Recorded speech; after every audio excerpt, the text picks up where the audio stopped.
आज हम बात कर रहे हैं हरिशंकर परसाई। वो जो आदमी है ना, निंदा में विटामिन और प्रोटीन होते हैं। निंदा खून साफ करती है, पाचन क्रिया ठीक करती है, बल और स्फूर्ति देती है। निंदा से मांसपेशियां पुष्ट होती हैं। निंदा पायरिया का तो शर्त इलाज।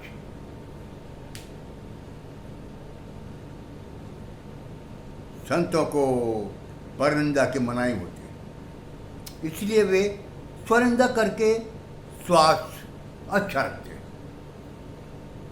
मौसम कौन कुटिल खलक्वामी, ये संत की विनय और आत्मग्लानि नहीं, टॉनिक।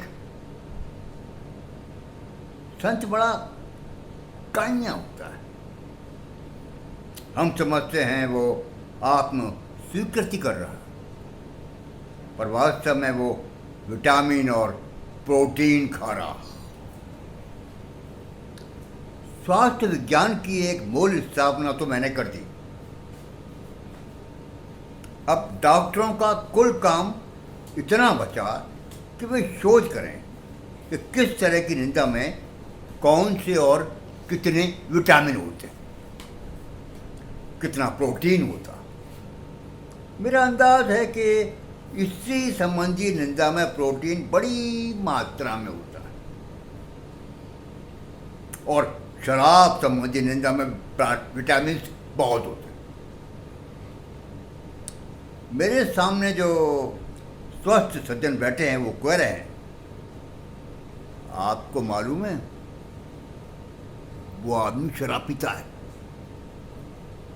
मैंने ध्यान नहीं किया। उन्होंने फिर कहा, वो शराब पीता है, शराब। निंदा में अगर उत्साह न दिखाओ तो करने वालों को जूता सा लगता। वो 3 बार कह चुकी और मैं चुप रहा। 3 जूते उन्हें लग गए। अब मुझे दया आई। उनका चेहरा उतर गया था। मैंने कहा, पीने दो। वो चकित हुए, बोले पीने दो? आप कहते हैं पीने दो? मैंने कहा, हाँ, हम लोग ना उसके बाप है ना शुभचिंतक। उसके पीने से अपन का कोई नुकसान नहीं, उन्हें संतोष नहीं हुआ। वो इस बात को फिर रेतते रहे। तब मैंने लगातार उनसे कुछ सवाल कर डाले।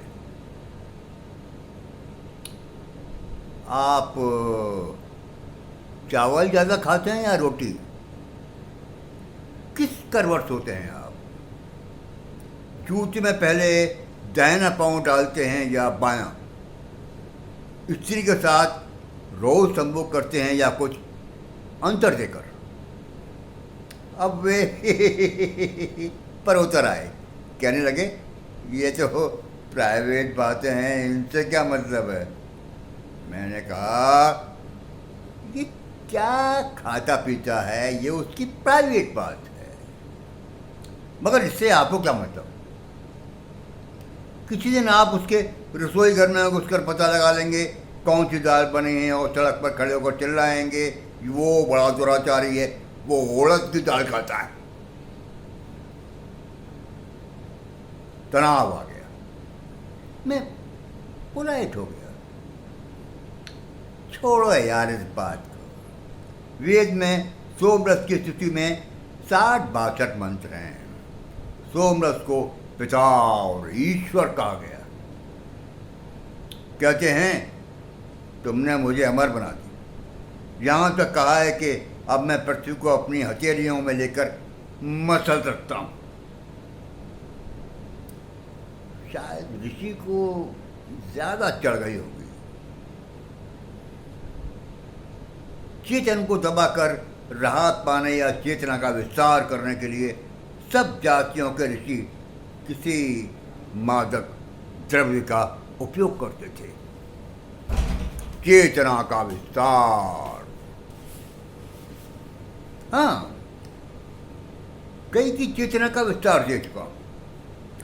एक संपन्न सज्जन की चेतना का इतना विस्तार हो चला है कि वे रिश्ते वाले को रास्ते में पान खिलाते हैं, सिगरेट पिलाते हैं और फिर दुगने पैसे देते हैं। पीने के बाद वे प्रोलेटारिएट हो जाते हैं। कभी कभी रिक्शे वाले को बिठाकर खुद रिक्शा चलाने लगते हैं। कभी कभी वे भले आदमी, पर कुछ मैंने ऐसे देखे हैं जो होश में माननीय हो ही नहीं सकते। मानवीयता उन पर रम के किक की तरह चढ़ती और उतरती। इन्हें मानवीयता के फिट आते, मिर्गी की तरह।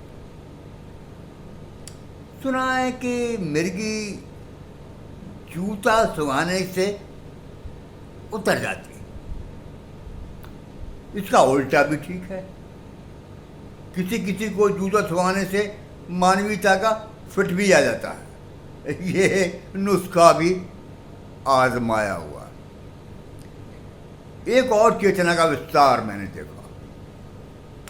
एक शख्स, शाम को रामविलास शर्मा के घर पर हम लोग बैठे थे। आगरा वाले रामविलास शर्मा नहीं, वे तो दुग्धपान करते हैं और प्रातः समय की वायु को सेवन करना सुजान होते। ये रोडवेज के अपने रामविलास शर्मा हैं। उनके एक सहयोगी चेतना का विस्तार कुल 1.5 पैग में हो गया और वे अंग्रेजी बोलने लगे। कबीर ने कहा है, मन मस्त हुआ तब क्यों बोलें। ये क्यों नहीं कहा कि मन मस्त हुआ तब अंग्रेजी बोलें। नीचे होटल से खाना उन्हीं को खाना था। हमने कहा अब इन्हें मत भेजो, ये अंग्रेजी बोलने लगे। और उनकी चेतना का विस्तार जरा ज़्यादा हो गया था। कहने लगे, no sir, no no no sir, I shall bring beautiful murga. अंग्रेजी भाषा का कमाल देखिए आप। थोड़े ही पड़ गए मगर खाने के चीज को खूबसूरत कह रहे हैं। वाह क्या बात। जो भी खूबसूरत दिखा उसे खा गए। ये भाषा रूप में भी स्वाद देखती है। रूप देखकर उल्लास नहीं होता, जीभ में पानी आने लगता। ऐसी भाषा साम्राज्यवाद के बड़े काम की होती है। कहा, India is a beautiful country, और छुरी कांटे से इंडिया को खाने लगे। वाह भाई वाह। जब आधा खा चुके तब देशी खाने वालों ने कहा, अगर इंडिया इतना खूबसूरत है तो बाकी हमें खाने दो भाई। तुमने इंडिया खा लिया, बाकी बचा भारत हमें खाने दो। अंग्रेज ने कहा, अच्छा हमें दस्ते लगने लगे हैं, हम तो जाते हैं, तुम खाते रहना। यह बातचीत 1947 में हुई। हम लोगों ने कहा अहिंसक क्रांति हो गई। बाहर वालों ने कहा ये ट्रांसफर ऑफ पावर, सत्ता का हस्तांतरण। मगर सच पूछो तो एक ट्रांसफर ऑफ डिश हुआ। थाली उनके सामने से इनके सामने आ गई। ये देश को पश्चिमी सभ्यता के सलाद के साथ खाते थे, ये जनतंत्र के अचार के साथ खाते। फिर राजनीति आ गई यार। बात शराब की हो रही थी। इस संबंध में जो शिक्षाप्रद बातें ऊपर कही हैं उन पर कोई अमल करेगा वो अपनी रिस्क पर। नुकसान की जिम्मेदारी कंपनी की नहीं होगी। मगर बात शराब की भी नहीं, उस पवित्र आदमी की हो रही थी जो मेरे सामने बैठा किसी के दुराचार पर चिंतित था। मैं चिंतित नहीं था, इसलिए वो नाराज और दुखी था। मुझे शामिल किए बिना वो मानेगा नहीं। वो शराब में स्त्री पर आ गया और वो जो है ना, अमुक स्त्री से उसके अनैतिक संबंध हैं। मैंने कहा हाँ, ये बहुत खराब बात। उसका चेहरा अब खिल गया, बोला है ना। मैंने कहा हाँ, खराब बात है, वो तो किसी से अपना संबंध नहीं। वो मुझसे बिल्कुल निराश हो गया। सोचता होगा कैसा पत्थर आदमी है ये कि इतने ऊंचे दर्जे के स्कैंडल में भी दिलचस्पी नहीं ले रहा। वो उठ गया और मैं सोचता रहा कि लोग समझते हैं कि हम खिड़की हवा और रोशनी के लिए बनवाते हैं, मगर वास्तव में खिड़की अंदर झांकने के लिए होती। कितने लोग हैं जो चरित्रहीन होने की इच्छा मन में पाले रहते हैं, मगर हो नहीं सकते और निरे चरित्रवान होके मर जाते। आत्मा को परलोक में भी चैन नहीं मिलता होगा और वो पृथ्वी पर लोगों के घरों में झांक कर देखती होगी किसका संबंध किससे चल रहा है। किसी स्त्री और पुरुष के संबंध में जो बात अकड़ती है वो अनेकता नहीं है, बल्कि ये है कि हाय, हम उसकी जगह नहीं हुए। ऐसे लोग मुझे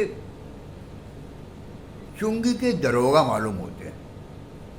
हर हफ्ते जाके ठेले को रोक कर झाँक कर पूछते हैं तेरे भीतर क्या छिपा है।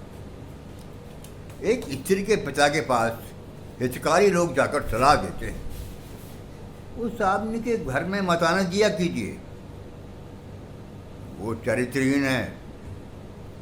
वे बेचारे वास्तव में शिकायत करते हैं कि पिताजी आपकी बेटी हमें चरित्रहीन होने का चांस नहीं दे रही। उसे डांटिए ना कि हमें भी थोड़ा चरित्रहीन हो जाना चाहिए। जिस आदमी की स्त्री संबंधी कलंक था वो कह रहा था वो भला आदमी, ईमानदार, सच्चा, दयालु, त्यागी।